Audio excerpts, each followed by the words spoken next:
Welcome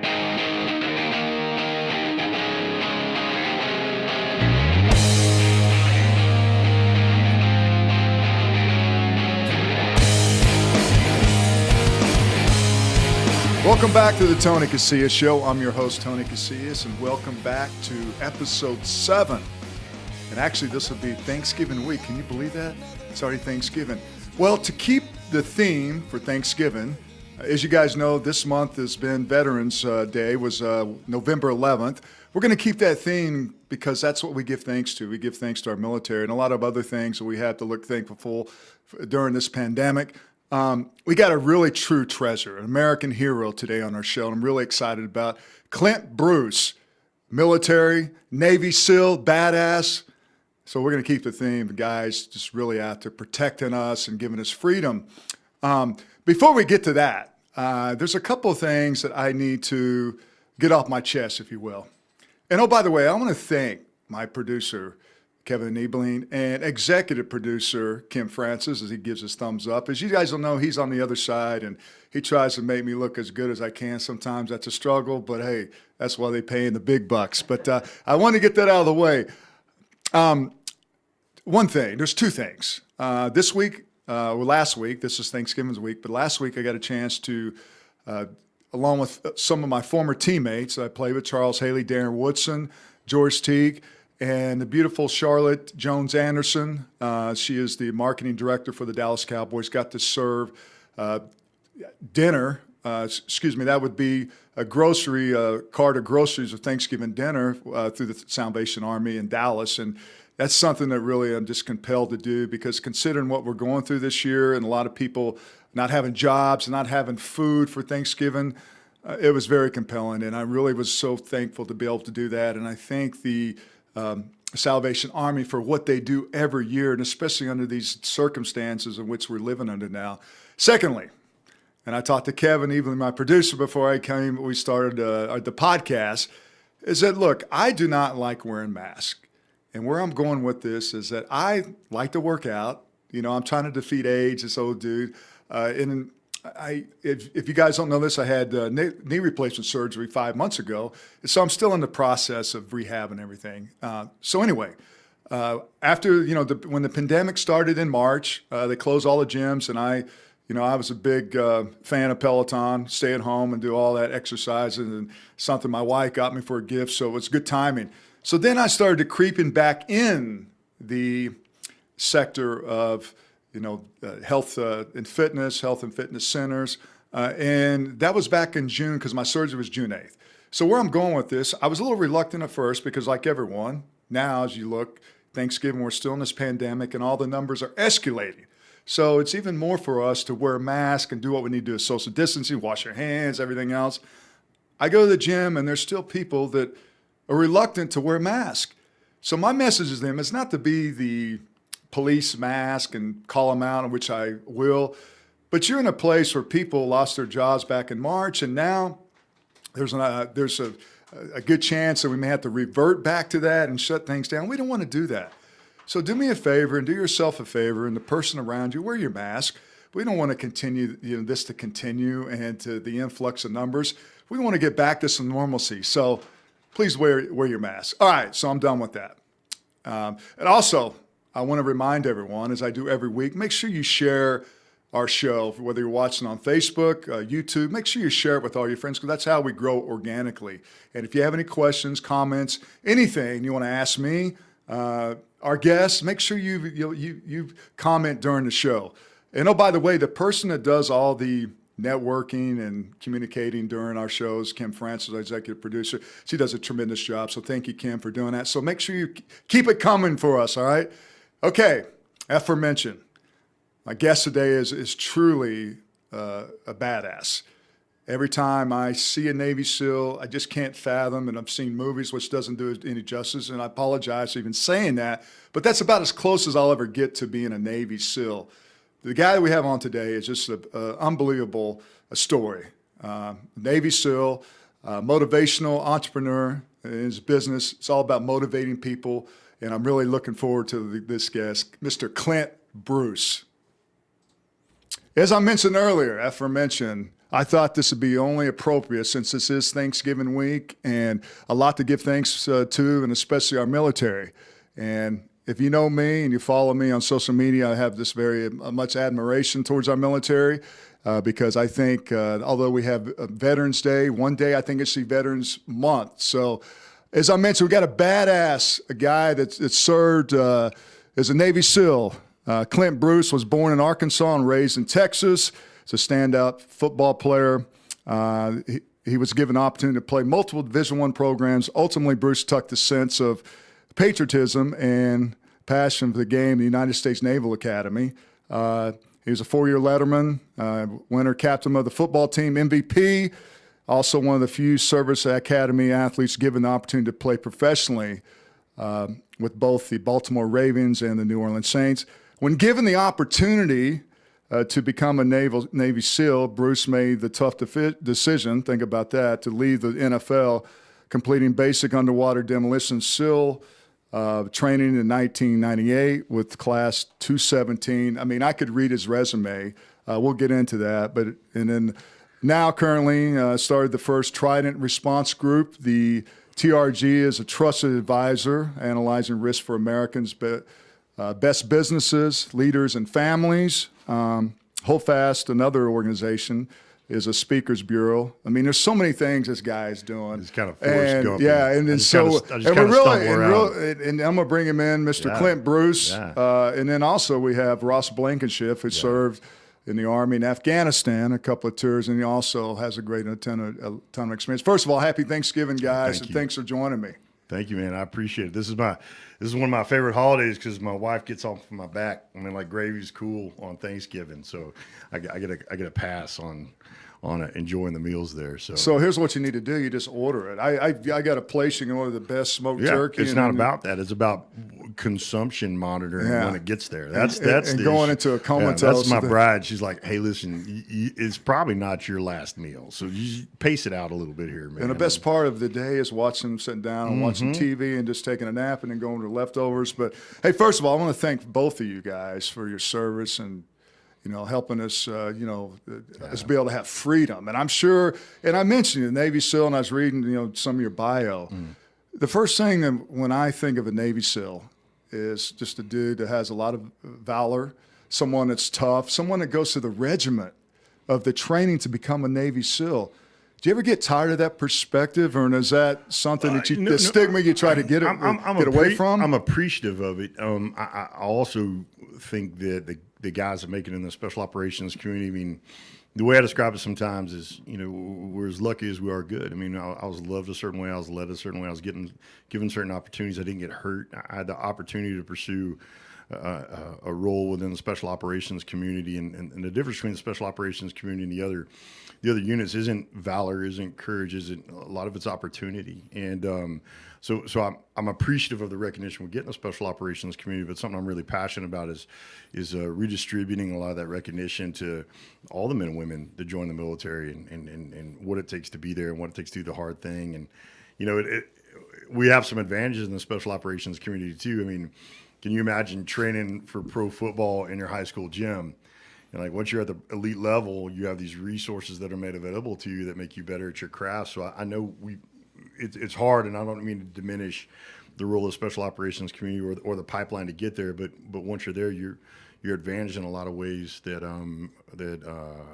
you're appreciative of in the first place. And man, you look at some of the stuff that like Al Ross and his group had to live and fight, and you're just like, man, I don't know if I could do that. Like I don't know if I like you watch guys working out in the country like with hay bales and stuff like that, and you become real grateful for your 45-pound plate when you figure out how someone else is figuring out how to make do with what they got. So I'm grateful for it. I appreciate it, but it's also really important to me that recognition gets distributed to all the other men and women who serve as well. Yeah, I mean, it's just a remarkable way of just to earn that and really just be trained of what you guys do.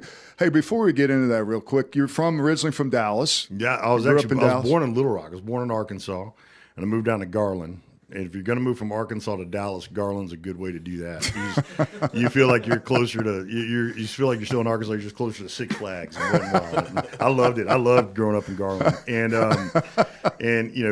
went to high school there, and was part of a really great program. Had some amazing teammates there and incredible coaches who I still stay in touch with today. I think coaches have a unique role in the lives of young men and women, and I've been extraordinarily blessed with the coaches that have built into me and give me more time than, frankly, certainly my athletic ability deserved, and because I was a late bloomer. Like I was a fifth string fullback in 8th grade, which isn't a big deal, but there was only 3 other fullbacks. So I was like, wait. Man, I'm looking at you now. You look like you could still run the rock. Yeah, you're just short yardage, goal line. I'm a goal line guy. But of course, a fullback is a foregone conclusion. It's just a fast guard is all a fullback is, unless you're Moose. Man, he's a different animal. But I grew up around here, and then my father was ill my senior year in high school, and had an opportunity to look at other schools and play at different schools, and looked at OU and looked in some of these other things, and I'd always loved the Army Navy game. For me, the Army Navy game was always really special. I got interviewed it was maybe 8 or 9 years ago, and they said, "What do you think the greatest rivalry in all of sports is?" And I said, "Well, what do you think?" And they, Texas OU and Michigan and Ohio State, and I love those games. I said, "Man, I love those games. Those games are amazing." But I think Army Navy stands apart. And the person kind of looked at me and go, "What do you mean?" And I said, "Well, you show me another game where everybody playing is willing to die for everybody watching, and I'll tell you that we have company."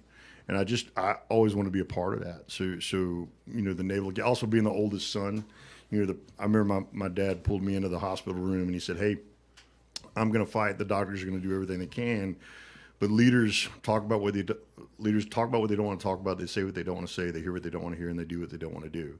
And that's what makes them leaders. And so we got to consider a scenario where I don't make it." And yeah, so that's a great point there. You got to make a 40-year decision and not a 4-year decision.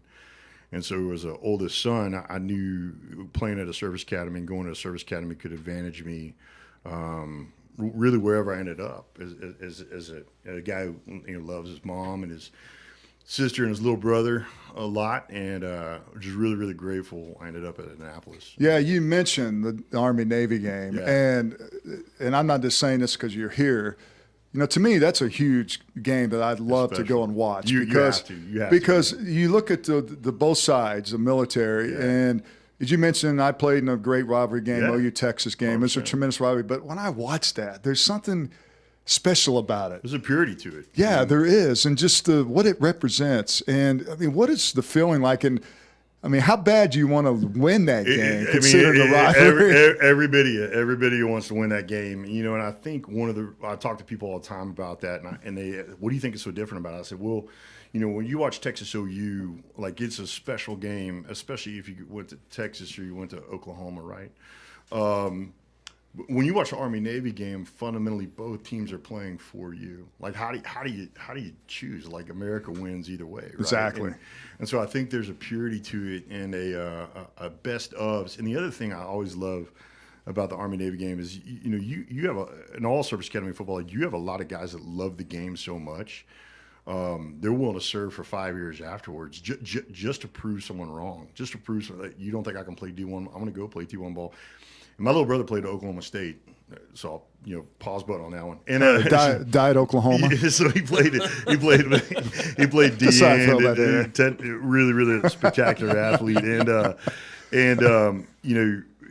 one of the things I loved about service academy football, and I explain this, and you've lived this, is the purity and passion of football. It doesn't necessarily peak in high school, but that's where it's pure. Yeah. I mean, you've grown up with these guys. But how much smack talking is there? Is it one? It can be pretty. It can be pretty real. And the other thing is, like, when someone says, "Hey, I'm going to kill you," like, well, I think he can. Like, I think he actually took that course. Like, I think he's like a second semester, right? That's a whole new name. Gary Patterson says this because Gary Patterson over at TCU, he coached at Navy, right? And he's like, yeah, he goes, when the players get mad at me and look like they want to kill me, there's a part of me is like, well, they can. They're actually trained to, aren't they? I was like, nah, you're fine. But it's a beautiful thing, and I'm still close with the program now, and get to these young men and women that go to the service academies now, they amaze me because there's no question of what they're getting into. Like when I went in a Naval Academy, there was a desire to defend and fight for this nation, but it wasn't necessarily a reality. Guys like Ross and some of these people that enlist, post 9/11, like they know what they're getting into, and I'm amazed by that. I'm humbled by it, and to continue to be worth that is really, really important to me. Yeah, we'll get to Ross here shortly. Yeah.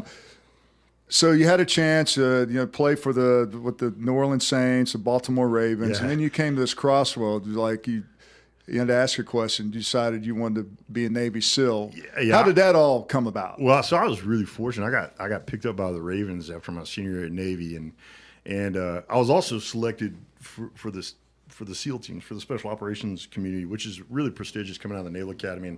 And I wrestled with that because I would love the game, but I also recognize the honor it was to be one of 16 guys chosen out of more than 100 that wanted to get those spots. Man, congrats. Yeah, so it was, for me, my desire was to find a way to do both. I never wanted to do one more than, if I had to choose, I wanted to choose serving, right? Because that's why I went there in the first place, and that's what I told my dad I'd do.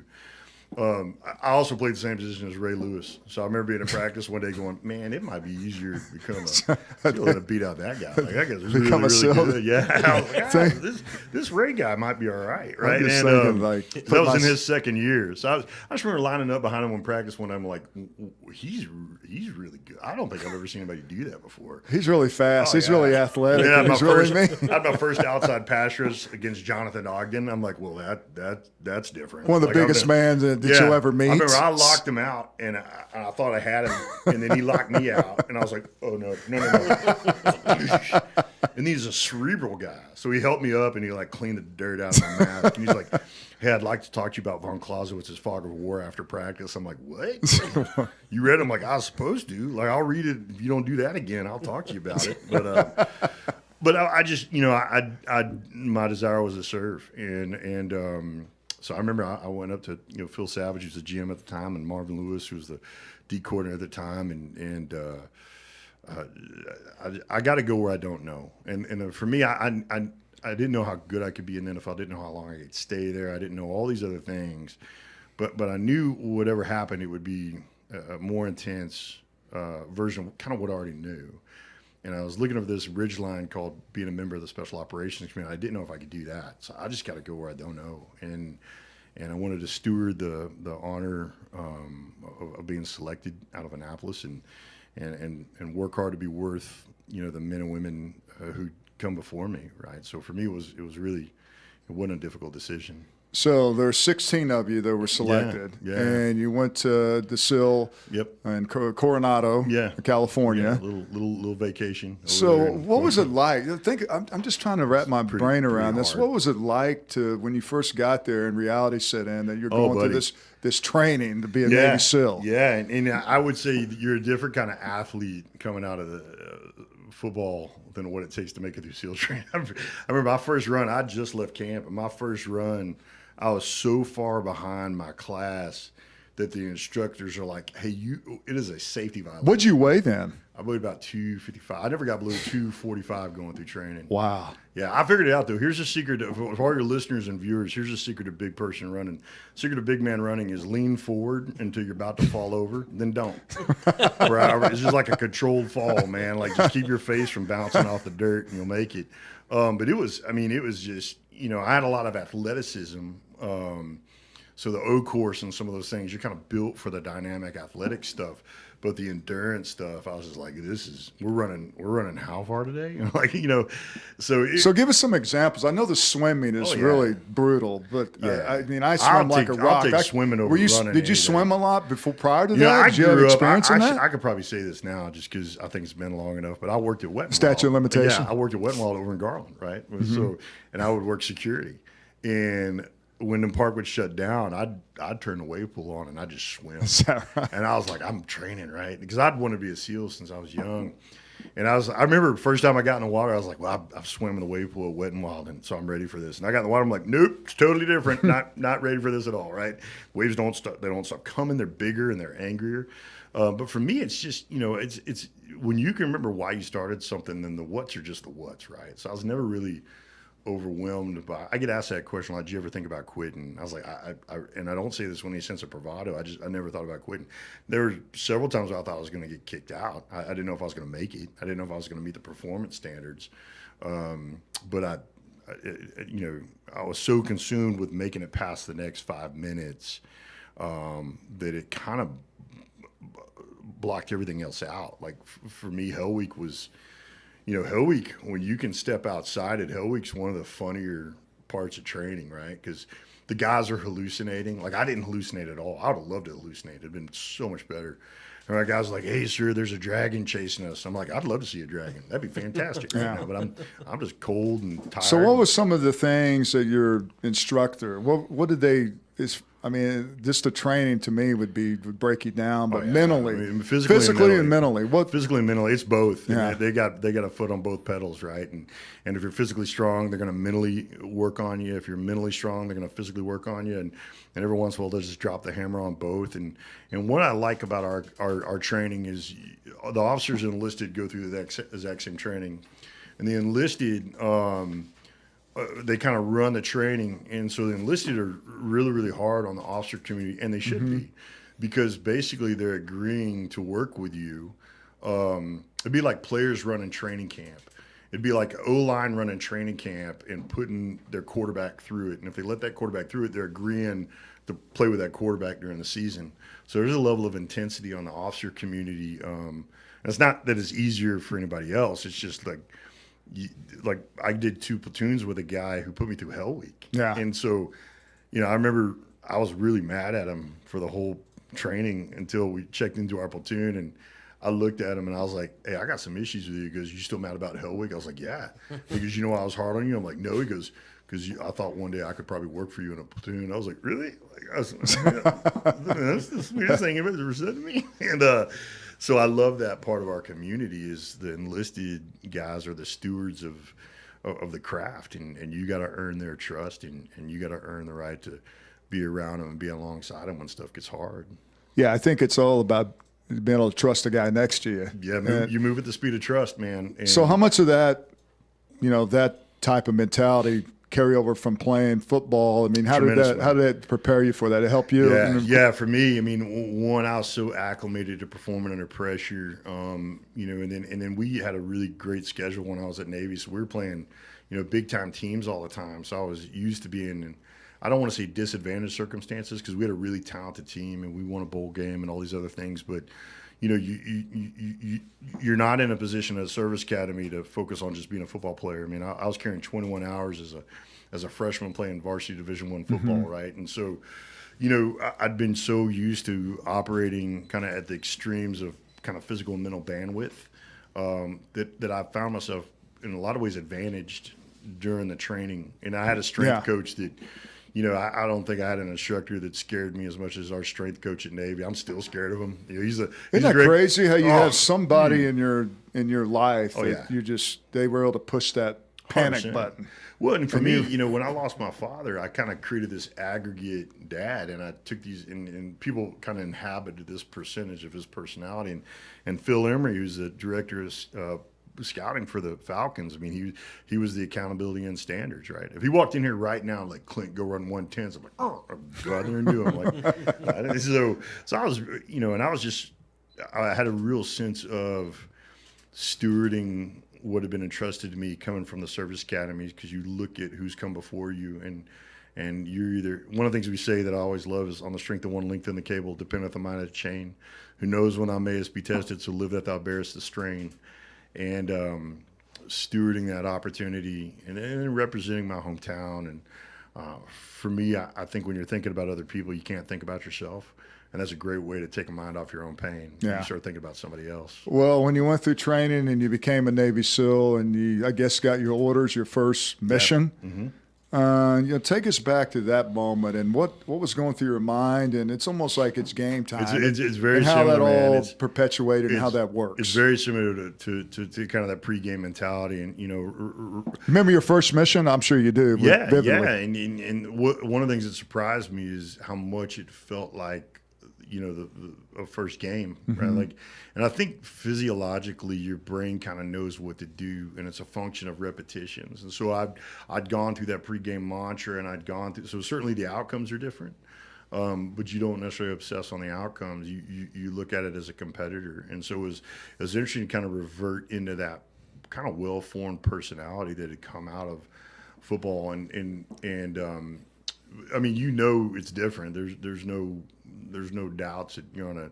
on a different thing, but a lot of times it feels the same, and if it feels the same, then you recognize that the fundamentals that work there might work here as well. Yeah, and one of the things I asked when we started the podcast is that how do you differentiate?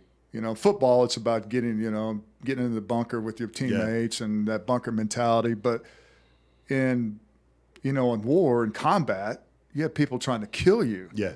It's more of a metaphor in football. I mean, it's like it's definitely a metaphor in football, right? But in the military, they're trying to take you out. Yeah. I mean, how do you not think about that? I mean, is it something you just try to not just go through? And I mean, you got to think about it one way or the other. But how do you get that compartmentalize that? I think one of the things you say is you don't rise to the occasion. You sink to the level of your training.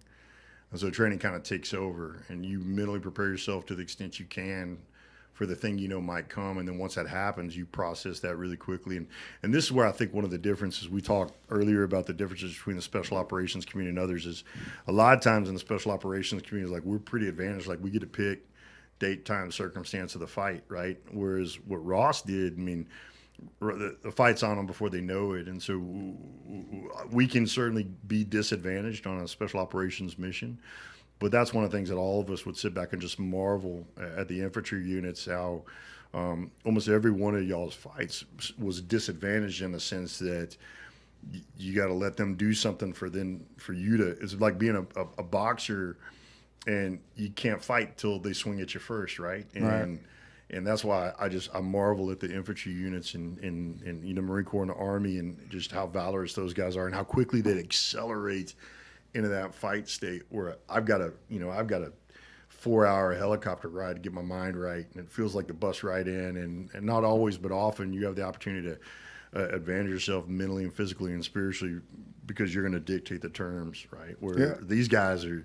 Well, that's a good way to bring Ross Blankenship in. Yeah. If it was in the serve, how many tours? I did 2 tours. 2 tours. Yeah, those are like dog years. I mean, it's like you say 2 tours, but that's a long time. I mean, it's 2 time, tours, but whatever it is. The intensity and significance of those tours. So basically, Ross, you laid the groundwork for the Navy SEALs. Oh, yeah, 100%. And they're kind of like they take all the credit for we're what not- you. No, we would be operating. We were operating. We're not that different than quarterbacks. Like hey, Oh God! Now, they the just- diva over here, right?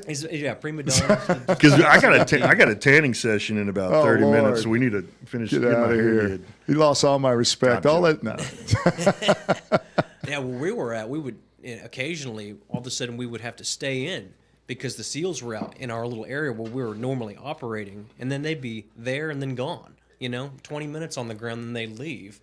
And we dealt. And the people would be not happy when we left. Yeah, and They were like, hey, when they wake up, they're going to be pretty ticked. So see ya. Have a great time. So the way that whole process worked with working with the SEALs, and obviously your boots on the ground, and you're going in there and you're just trying to, I guess, create the map, if you will. Is that more or less the responsibility for you guys to get to prepare that for them logistically to come in and just kind of have an easier pathway? We do a lot. The infantry, we're there every day. He might show up and his team might hit a target, be gone in an hour. Well, we're there every day. We know the villages, we know the area, we stay there, and we get to know that area. So that's the difference. That's the main difference. Yeah, O-line and D-line, they're hitting every day. Yeah. Right? And linebackers may or may not get hit, and quarterbacks, but O-line and D-line. Down in the trenches. In the trenches every day. It's a war of attrition. Yeah. So, and that's the thing, and which thanks a lot for coming with Clint. The whole process, because I told you guys earlier I did a USO tour and I was able to go over and see it and touch it, and Army guys are the guys that I have a relationship with now to this day and have so much respect. But what was the hardest part once you went through a village, the unknown, the IEDs and everything? I mean, how did you decipher that and really just be in the moment and knowing that you're at risk losing your life? You know, it was almost just follow the guy in front of you. That was kind of how I did it. You know, whenever I wasn't in a leadership position, you know, I knew we had to do it. There was no turning back. You weren't going to say, no, I'm going to sit this one out. You know, because your brother was there next to you. You know, you got the leadership there with you. It's like, okay, we're all going to go through this together. And even, you know, when we knew that there were times where, you know, the chance of contact was pretty high. We know if we go to this village, we're probably going to get it on. You know, it's probably going to happen. And you just kind of, when those first shots ring out, there's a moment of panic because a lot of times you don't know where it's coming from. And then you just find cover and that's like it's not that you're getting shot at, it's being able to where it's coming from. Well, it's being able to kind of like, hey, how can I start fighting back? It's that it's not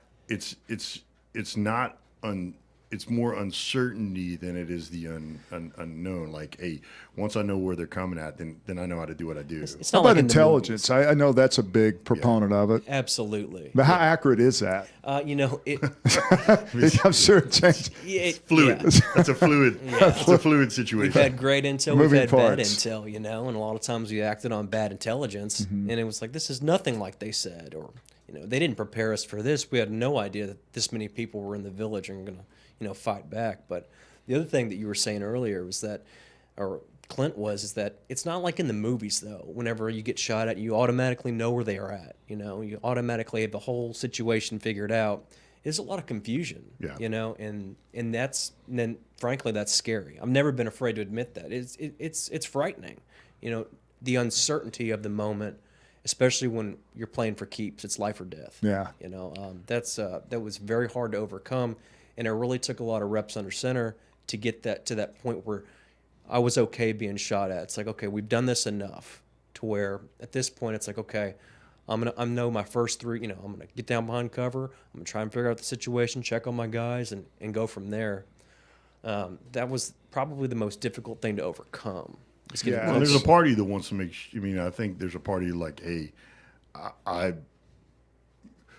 the one thing I would wrestle with as an athlete is not the fear of getting injured, not the fear of anything, but the fear of being less than I should be for the people I love the most, right? So there's this desire, like, hey, I want to make sure I'm doing my part, and I'm leading from the front, and I'm being a worthy teammate, and I don't think that goes away, and frankly, I don't think it should go away. I think the speed with which you process that maybe shrinks over time, but you got to have that desire to prove your self-worth, man or woman to your left and right. I think that's a healthy thing to be persistent in your psychology. And you mentioned earlier, I don't know if I interrupted you or not, but you were talking about your first mission. And I guess my question is, what is the normal for missions for a Navy SEAL? I mean, I don't know if that's the way to coin the they're question. all over the place. It's but is there, just depends on where you're at and what's how hot the war is? I mean, does that determine that? Yeah, I mean, it depends on what you're going there to do. If you're going there for collection purposes, what we call SR, special reconnaissance, then the whole thing is like get there. What's watch. collections? So if you look at what Marcus Luttrell, what that mission primarily was, is to locate where someone was for follow-on action, right? And then you have direct action, which is like, hey, we know they're there, just like the guys did, a couple weeks ago in Nigeria, going and pulling someone out. So, the missions are different, and obviously in the special in the SEAL teams, we're water based, right? And so, and one of the things is like the water doesn't care about either one of you. Like the water always wins. So, you're fast roping down on this ship, and you're like, man, I hope that helicopter pilot's good, because if I miss this shit and hit the drink, I know the man that you hear that, you're like, done out, like dadgum man in the big gray sharks under, the man in the big gray suits under there. I can't even imagine. It's so for me, the water adds a level of complexity. Like you're diving at night, and the bioluminescence is out there. You're like, man, is that a sea bass or is that an orca? Is that a great white? Like, I was going to say, so you're in the dark. I mean, you're like, and there's not the night vision goggles. You can't really determine that when you're amphibious. And whether you're flying or whether you're driving. So driving is like you got the navigation. That's crazy. And if you're not, then you're just mad the whole time because you're pretty sure your dive buddy's getting you lost. And you're trying to talk to each other. you hear these underwater fights, and then what we used to always do is sing like a really bad. I like how you just kind of laugh about it. Oh yeah, you sing like right before you go Laugh into now. water. Right before you go into water, you sing this song. You're like, hit me, baby. And then for the next 3 hours, your guy's like, that stupid song's been on my head for the last What was the 4 song? hours. Hit Me, Baby? Whatever it was, like Britney Spears. Oh, we were just talking was about it that Four Not earlier. Blondes and like that. And I try. Oh my God. And the guy's like, for the last 4 hours, that stupid song's like you might fight your own teammates before you fight the bad guy because they're so mad that you put that song in their head the whole time. But that's the thing. That's the thing that I. You got to have some harmony, right? You got. Man, let me tell you what some of the funniest things that's ever happened to me have happened in the worst moments, and I think there's an element of survival that is a part of that. I mean, the firefight, arguments like I ran across the street last time, like you ran across the street. I mean, there's an element of comedy, and I think you find ways to find it because you recognize it's so critical to enduring those things. I mean, laughter and humor, and I mean that's you tend to remember those as much or more than You got to really keep it hard. loose because it's You so have to. intense. Otherwise, you're not going to make it. I mean, you're not going to make it if you can't find ways to laugh. you know? Yeah, I think that you hit the nail on the head. You really have to. You got to unwind over there. Yeah. You have to. I mean, it's going to be wired so tight for 15 months. You never make it. You never Yeah. make it. I mean, you'll lose it. And the guys did. People definitely couldn't hack it, and got taken out. So it removed them from the situation. And they might have been wired a little too tight. Couldn't unwind. Is that the problem usually, is the pressure and just being able to just be so intense all the time? Where there's, With us, it was just that it was just so constant. Where we were at, it's got to be overwhelming, man. if we were out on patrol or on a mission, I was on a reconnaissance team. We were likely to get in contact. When you went back to our base, which was very small, we'll call it an outpost, there's a good chance that we'd wake up to gunfire. They were going to be hitting the base morning and night. So you're looking at, and we would go out every day, or we'd be out for 2 or 3 days. So you might get in a fight or two out there, and during that time, then come back and wake up, the next morning to gunfire. So with us, it was just constant. I know a lot of guys had it worse. Some guys had it easier, but Y'all had it pretty. I mean, I'll give you a parallel as a Super Bowl champion. You kind of get this.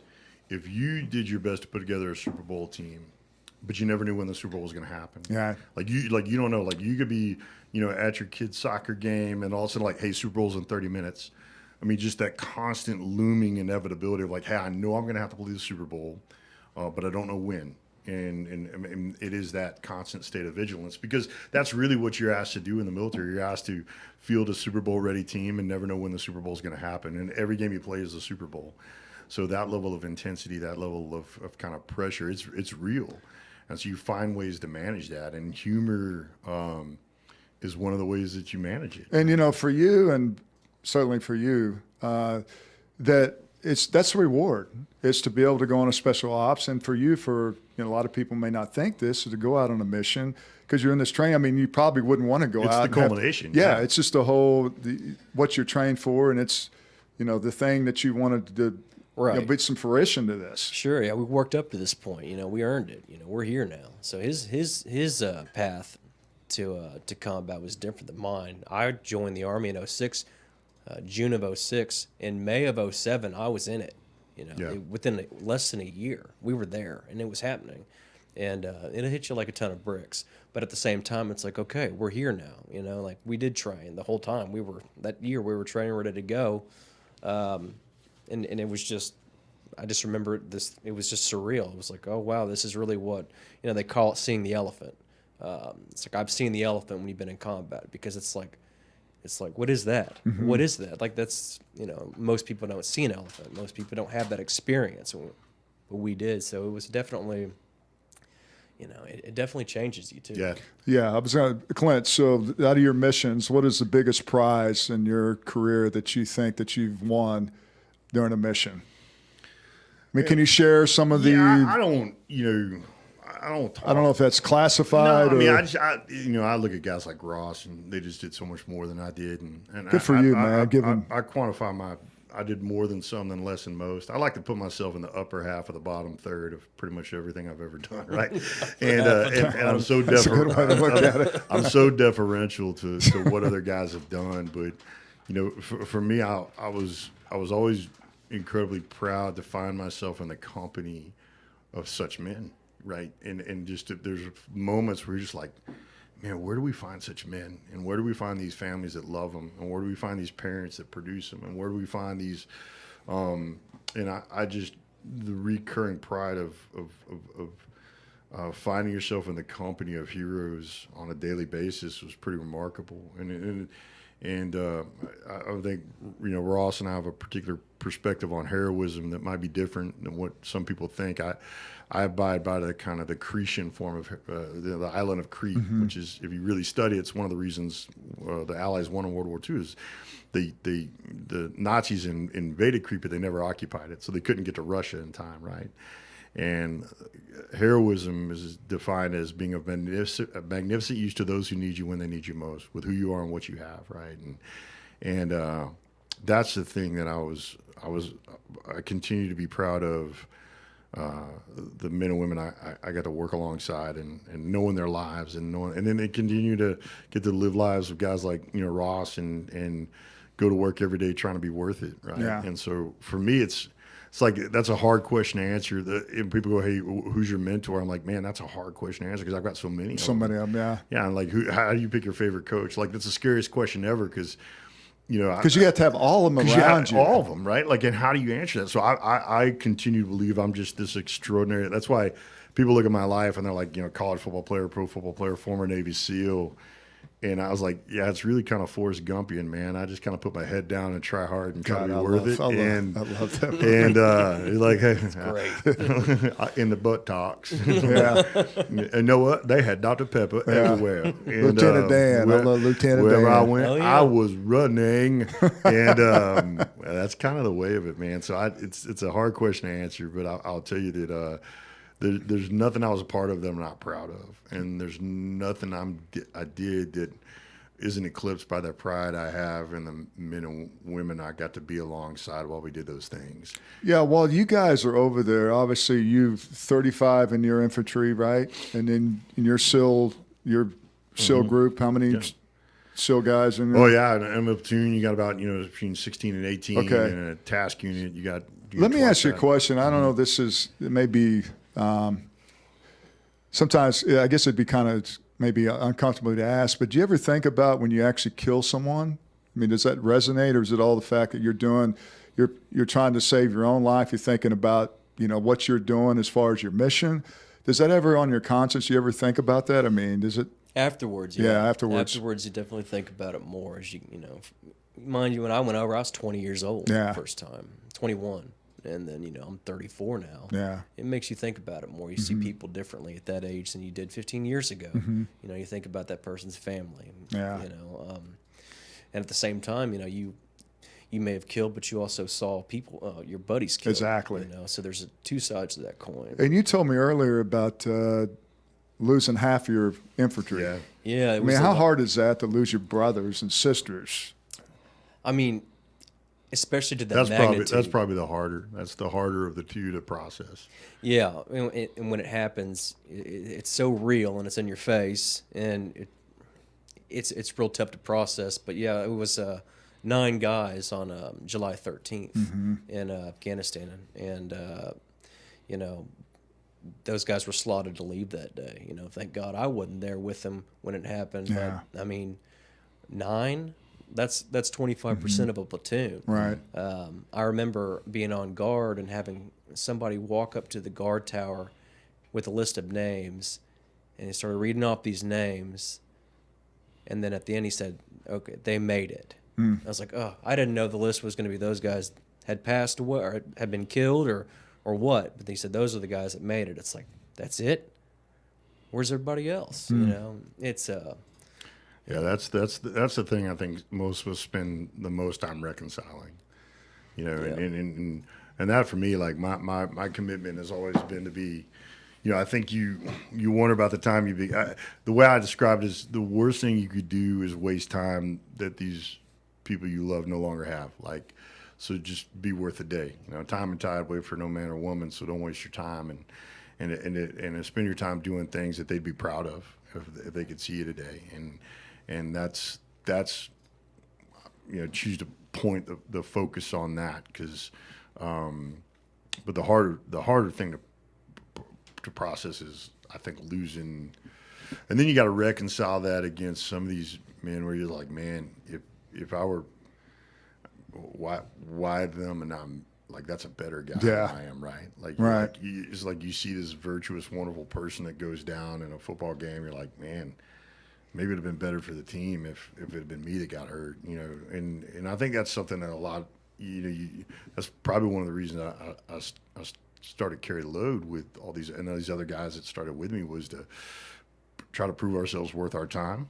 One of the ways you prove yourself worth your time is you look to the families of the friends you lost and you resolve to make sure they know that the person they miss is going to be missed by more than just them and never be forgotten. Yeah. And that's a good use of your time. And that's a validator right there. It's like I'm protecting my brothers and sisters, and I don't want to be a statistic. Yeah, and I'm going to make sure this nation doesn't forget this man or woman, because this man or woman, the calculus for me is pretty simple. Like, hey, my friend thought you were worth dying for and they didn't even know you. Mm-hmm. And my frustration towards Memorial Day prior to Carry the Load was, and when you don't miss him on the one day that you're supposed to, even though you didn't know him, it makes him dying for you not make sense to me, and I need that to make sense to me.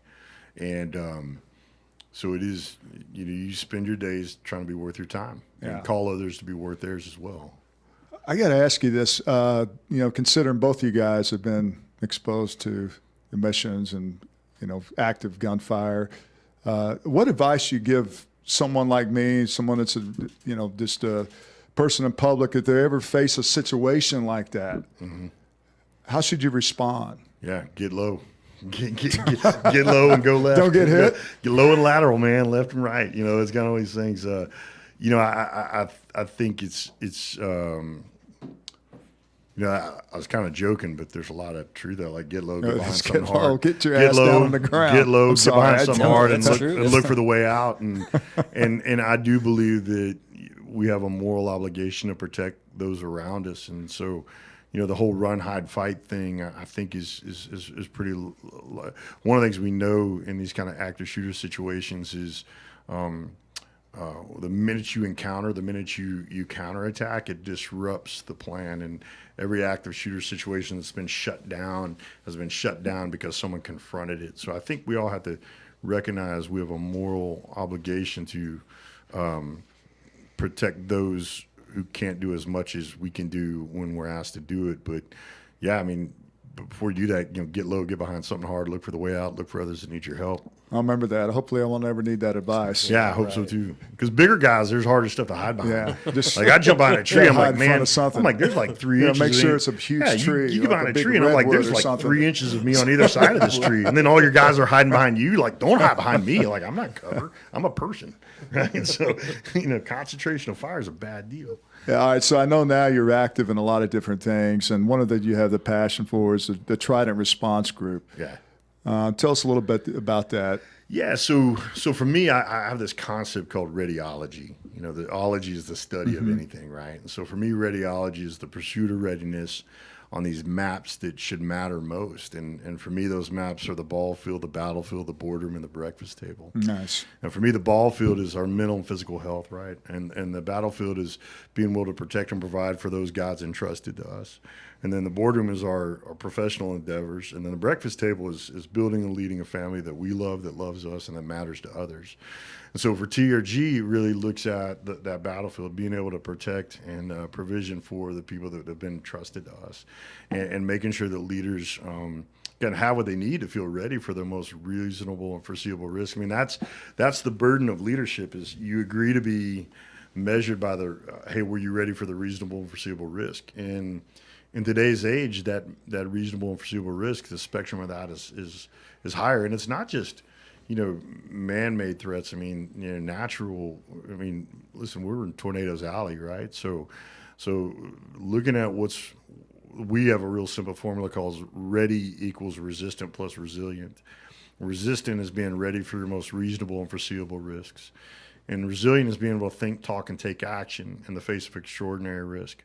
And a lot of people, and you saw this as an athlete, it all comes down to the fundamentals, and people want to focus on being resilient without focusing on being resistant and taking care of the thing. 80% of every problem is the same. and you want to be able to handle that 80% that's going to be there every time. And then you can wrap your brain around the 20% that's unique about this problem. And Ross and I would tell you, like, every fight we were ever in, 80% of it was the same.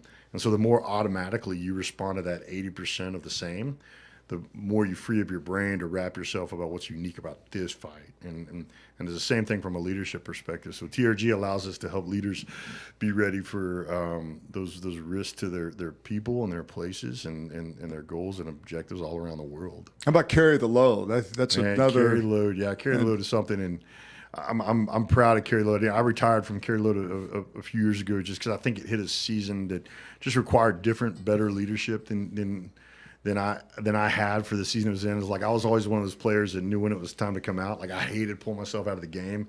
But if you're not going to blitz me and they're going to pass, like you should probably put Aaron Rigby in because he knows what cover 2 means. And that honors fallen firefighters and police so carry law the load. enforcement. Carry the load is built to restore the true meaning of Memorial Day and extend that branch of recognition to first responders all across the nation during the month of May.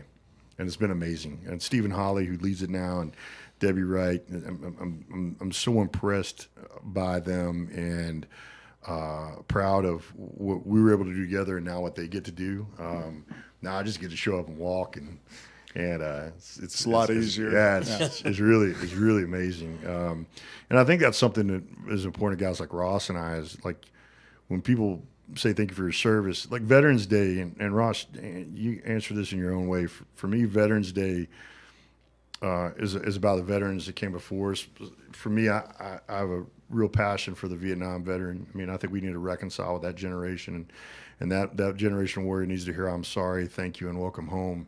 It's a brutal war. And then the other part of Veterans Day is kind of Memorial Day part 2. Mm-hmm. Like I want you to see the men and women that I miss, right? So, I don't know, Ross, how do you talk about it? Yeah, I was real close to my grandfather. It always makes me think of him. He's a World War II vet. Yeah. He was at the Battle of the Bulge. That's awesome. It's almost like having from what I did experienced and what all I did in the Army compared to what he did.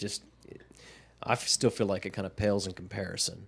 So when people say, "Oh, thank you for your service," I'm thinking of both of my grandparents. Yeah. It hits a little bit different, I think, when you're thinking about them in a war like World War II and what all was at risk there. I suppose the war in Afghanistan. It's tough to reconcile those two. It's tough to compare them, But so yeah. If you had one thing to, tell our audience and people that honor, as you mentioned, Veterans Day and our military and respect them, what would that be? I know that. The kneeling of the flag, and to me, I have my own opinion on that, and I don't like it. But other things, things that if you could give advice to people to do things that are respectful for our military men and women, what would that be? Well, I would just say be worth it. Like that, my deal is like, that's what you're wondering when you're over there. Like, man, I hope these people are worth it. And you come home and you meet people that are, trying to positively impact their community and try to, build in the generation behind them and to steward the days that someone worked hard to preserve. And I put myself in that bucket. My bucket is, my job is to every day prove myself worth the sacrifice of those men and women in uniform right now that are over there doing harder things than I ever did, right? And so I think the encouragement we give to your listeners and viewers is just to write those core beliefs and those values that were given you when you were growing up, and recognize that working hard on those on a daily basis makes you worth what's been done for you and what'll be done for you today and in the days ahead. I think some people it's difficult because we're over there fighting for and we're trying to keep America safe so that we can be free. And if some people want to kneel for the flag, it's tough to say, but it's like it's kind of true. It's like, well, I guess you can do that. Right. I don't like it either. Yeah. But at the same time, it's like we're fighting for the liberty, which is freedom. Yeah. Well said. My whole deal is like, hey, we fought for the right for you to say things we don't agree with, and do what Agree we to don't disagree. agree with. Like it. Yeah. Now there's a difference between protest and rioting, though. Yeah. And there's a very clear difference between That's another avenue. protesting. Like, if you want to protest in front of my house, I get it, man. And you want to riot, Do something about I'm going that. to tune you up in the soup coolers real quick. I need to get that out of you guys. Get that little. That's why we have weights. You gotta throw it down. That's why I have weights in the office. We have weights in the office. Ross will be like, Clint, go deadlift. I'm like, all right, I got to go. So, and it leads to my Gotta go next dance question. with the demons a little bit. To be so intense you know, in that environment, in that setting, what you guys did, you know, being a SEAL and you know, your platoon and being, you know, all those, you know, 3 missions and three missions tours. I mean, how did you get away from that? I mean, and seems to me that's the hardest thing for people to you know, get out of that environment and deal with, like, being civilian life. It's like football. Once you leave that life, it's like, what do you do to replace that intensity and that void that you're going to have? What do you guys do? It's an ongoing process. How do you shut it down? It is, right? Yeah. So for me, I had to come up with a system. So effort, you look at like echolocation, what bats do and submarines, right? And so for me, effort is an output and outcome is a response, right? So for me, I had to, there's this vacuum of self-value, like, hey, fundamentally for me, it comes down to, hey, do I cost more than I count, or do I count more than I cost? And I had to create a language that allowed me to measure that the way that football and the ball field and the battlefield did, right? And now that I was in the boardroom and the breakfast table. So I had to come up with a system, you know, the way I describe it, and Ross, there's just going to be in here and home. Here is geography. Home is knowing why you're here. And that's every person's journey. That's not unique to the athlete or the military veteran, right? So for me, I'm a visual guy. So I'm like, hey, man, I'm only here, but my wife and my girls and my friends deserve a guy that's home. So how do I get through that door? Well, in our world, we blow it up. C4, it's amazing. You know, you cook with it, you blow stuff. It's great. And so for me, C4 became like what do they call it, an acrostic, and it stood for career, compete, contribute, and have a catalyst. So for me, it was almost like film study at the end of every day. Hey, did I do my job? Did I compete in something or train to compete in something? Did I help someone that can't help me, and did I get better? And I had to do that, and I continue to have to do it because, you know, daily life as a business person doesn't give you the feedback that the ball field and the battlefield Absolutely. did. And so we're hardwired for that echolocation, for that kind of feedback. And so that's one of the things we do in our companies is win the war on veteran athlete suicide with the power of daily wins and a good day's work. And then we define what daily wins are, and then we define what a good day's work is. And that's like, you know, the way we say it is, if today didn't suck, you'll give tomorrow a chance. Yeah. And so the trick is make today not suck. Well, I saw the text message you sent on your way over to do the podcast. You said your mission is to kind of bridge, you know, military veterans and athletes, and keep them from suicide. Yeah. And that really hit home because I know at the CTE, and I know it's really prevalent.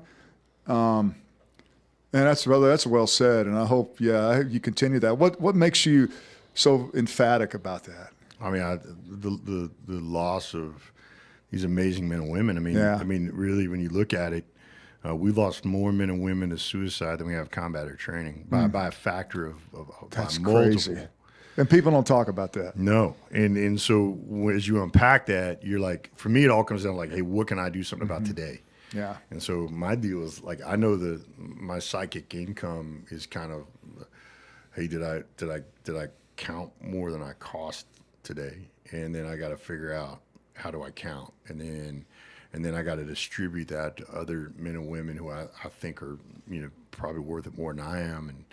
And it's one of the things that kind of pulls you out of any funk you're in when you're over there is the opportunity to protect your teammates, right? And so for me, it's the extension of that desire to try to be a worthwhile teammate, right? And the other thing for me, I just don't know that America fully appreciates the level of talent that comes out of the military. I mean, you know, Ross, you know, you're undergraduate and he's got his master's, and you know, and like you. And I say this I think I said this to you when we first started working together. I'm like, hey, you're a great fighter. And if you're a great fighter, that means you're a great thinker. And if you're a great thinker, you can do anything.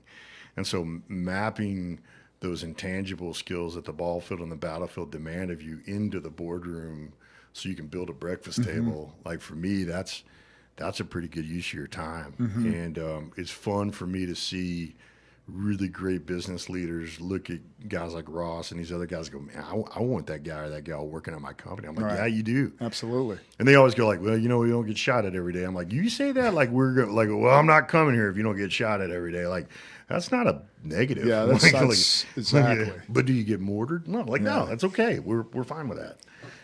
And Ross, you're part of a documentary on Netflix. Yeah, they did Sebastian Younger did a documentary called Restrepo, based on our first deployment. That was 173rd Airborne, 2nd Battalion's battle company.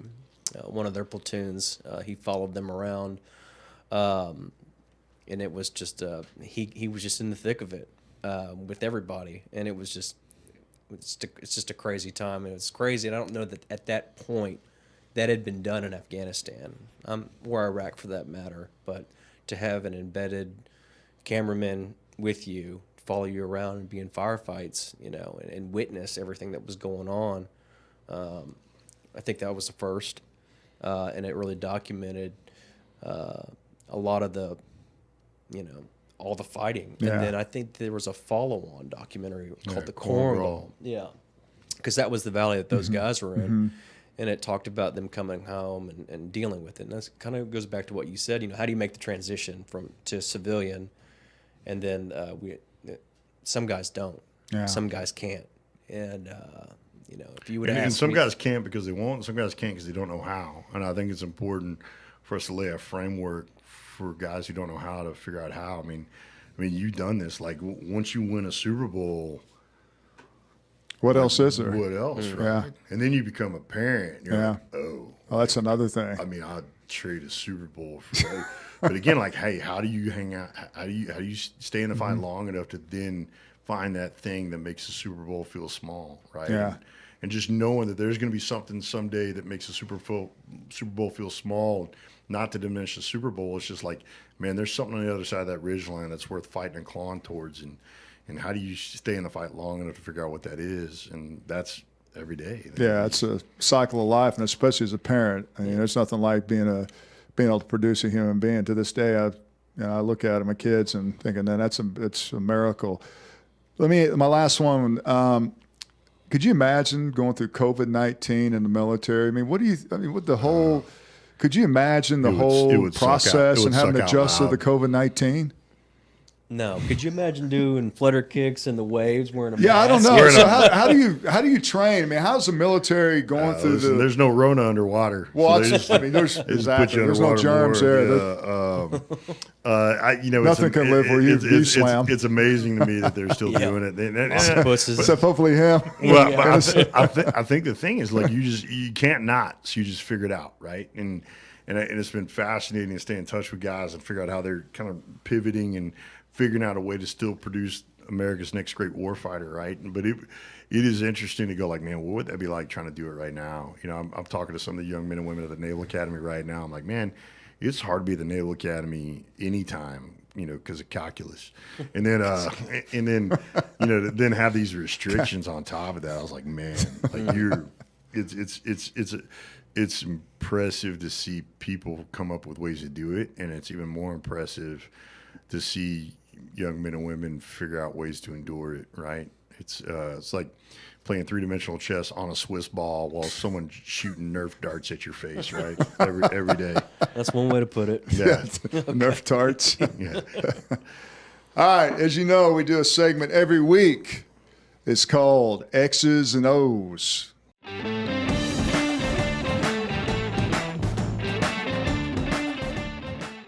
All right, gentlemen. We got a segment we do X's and O's, and what we're going to talk about is some of your little personal life. If we'll get Here we go. into that. It's gonna get sporty. I'll start with you, Clint. You've been married. You're married. Yeah. Have 3 kids. 3 daughters. Yep.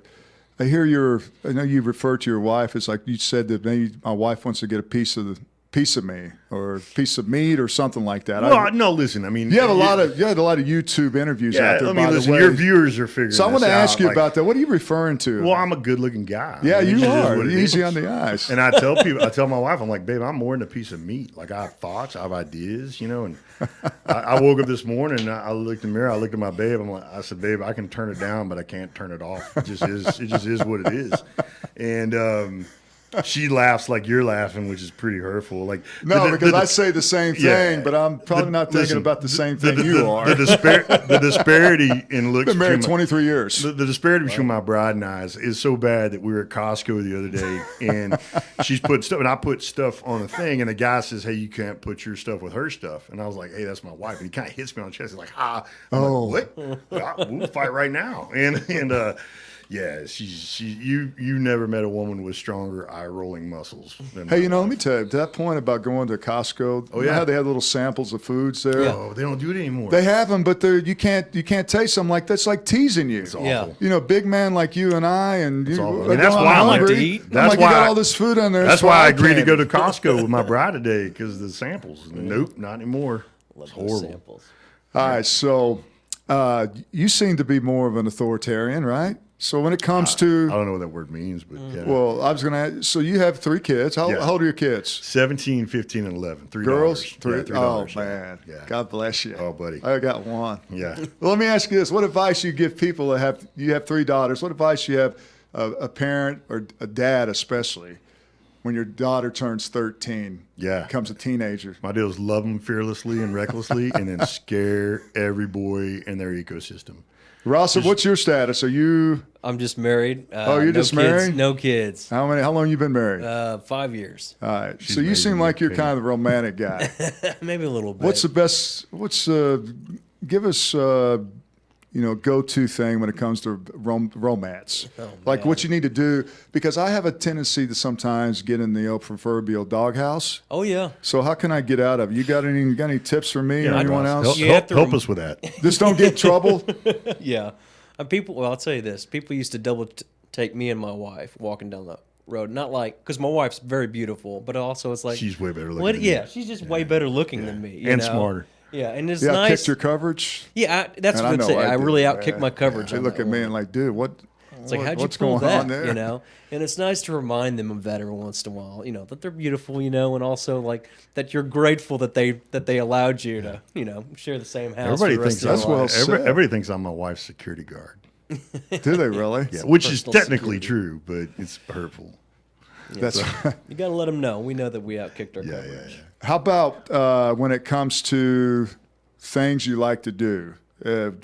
Whether it's, would you rather go to the beach, whether the mountains? What do you like to do for, when you have time to just chill? Man, I like being with my family. Like I love, like it could be on the beach, it could be in the mountain. Just being around. I'm pretty selfish in the sense that I've created a kind of a professional ecosystem that is what I love. Like it doesn't feel like I work. I mean, I go to work every day with guys. I enjoy being around that make me better, and I go home to a family that I can't believe God gave to me, and so I'm, every day is a little bit of vacation. But for me, I'm really fortunate in that I do what I love with people I love, but yeah, I love traveling with the family. I love being around my girls. I'll be glad when we can travel someday. Oh, I know. That will be a fun thing to think about. Fantasy dinner. You had 4 people you could take to dinner. Who would that be? That's a Dead tough or one. alive? Dead or alive. Okay. Now you have to think about it a little bit. Yeah, but, yeah. I would probably take one of the founding fathers. I'm not going to narrow it down, but one of the founding fathers. Yeah. I'd like to be able to pick their brain. I would probably take, let's see.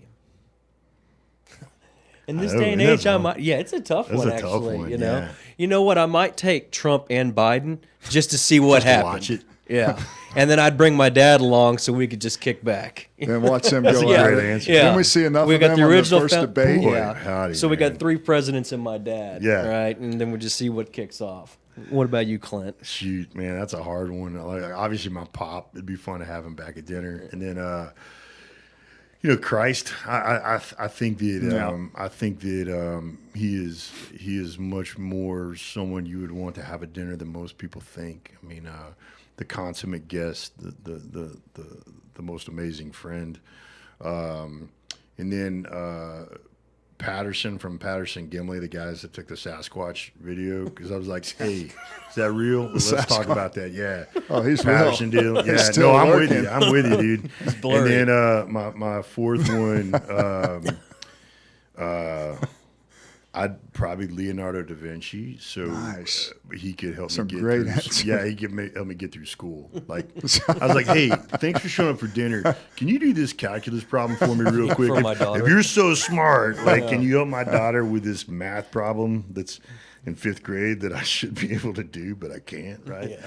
But Christ and my pop will always be 2 of those answers, but ask me on Thursday what the other 2. But that Patterson guy, I'm like, hey brother, like it looks real to me. Like tell me what's going on. Like is that real?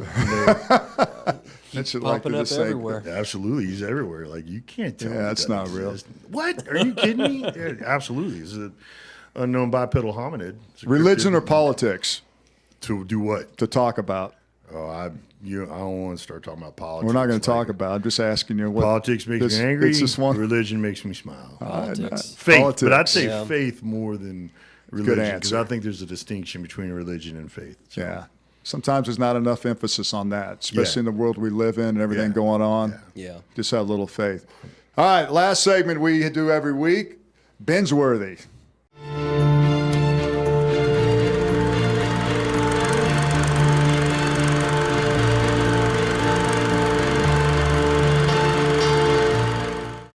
All right, COVID-19. We thought it'd be over by now. What is it? It'll be yeah, it's still trucking. next week. Will be November 25th, right? Shouldn't say that, but it's November 26th. 26th is Thanksgiving. I'm not for sure. Kind of Something like that. It's that week. Thursday. Yeah, You knew when you played for the Cowboys, you knew what it was. Cause yeah. I did know that. It's one thing I do know. You had it on your schedule. It's not hard. So we've all been watching binge-worthy shows on Netflix or whatever it is. I want to get what's some of your shows that you watch and that you recommend? Oh, buddy.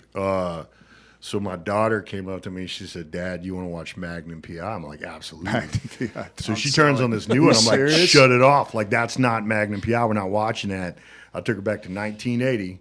The original, all 8 seasons, man. Magnum PI, the original Magnum PI. Pretty progressive show, really. It was really one of the first shows that really worked to tell the story of Vietnam veterans effectively. And there was a lot of racial equity in that. I mean, TC was a prominent, meaningful, significant character in the show. That Oh, I was- thought it was just the Red Ferrari. And Oh, Tom I Selleck. can't fit in that. Like I got in a Ferrari one time and it was embarrassing because I couldn't get out, and then the valet guy tried to help me, and I pulled him in there with me, which got pretty Now weird. there's 2 of you in there. My daughter's like, "Mom, when did Dad look like Magnum PI?" And my wife was like, your father's never looked like Tom Selleck. I'm like, Well, are y'all not watching The Bachelor? Y'all, we're all married here. can't Who's do not it, man. forced to It watch just makes that? me wanna punch guys in the Unfortunately, I soup watched cooler. The Bachelorette 2 weeks ago and the whole drama with Claire. And, Yeah, there you go. Yeah. and that's one of those things that you do for the wife. That's That's another exactly. thing. Exactly. Yeah, There you it- go. That answers Come the on, question. Ross. You know you watch that all the time. Well, dude. by default. And Finding then, Bigfoot's available on. Yeah, My Bachelorette. wife watch doesn't that. wanna This watch year's, Finding yeah, Bigfoot. this Yeah. has been like a train wreck. But Oh, anyway. yeah. Well, Yeah. The new girl's on there, and we'll give her. I we'll give her a will. chance. I will tell you that Ted Lasso. If you haven't watched Ted Lasso is it's one. I've of the, heard that's pretty good. It's great, man. It is just a great show. It's a lot of fun.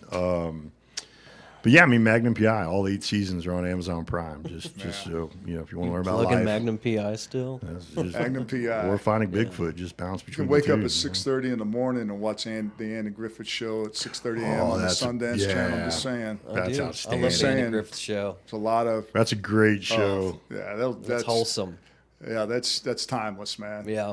Yeah. Absolutely. Well, hey guys, I really appreciate it. That was you guys great. being Thank here. you. Thanksgiving week, and happy Thanksgiving to you and your families. And When God you- bless you guys. Absolutely, You man. and all our Come down to the military shop men and sometime. women. I sure will. We'd love to have y'all down there. Appreciate it, guys. Appreciate you. Thank Thanks. you. All right, sound video's rolling. Whenever you're ready, brother.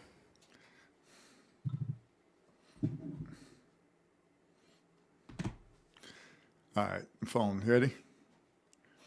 A big thank you to Clint Bruce. That is such a great story, and what you do to protect us, the missions, and being in harm's way, man. Thanks a lot, brother, man. That's outstanding. And happy Thanksgiving to you and your family. All right, that's going to put a wrap on this show this week. As I mentioned earlier off the top of the show, I got to mention a special thanks for Kevin Ebling and our producer and executive producer, Kim Francis. And again, I want to remind you, make sure you share the show. If you're watching on Facebook or YouTube, share it with all your friends.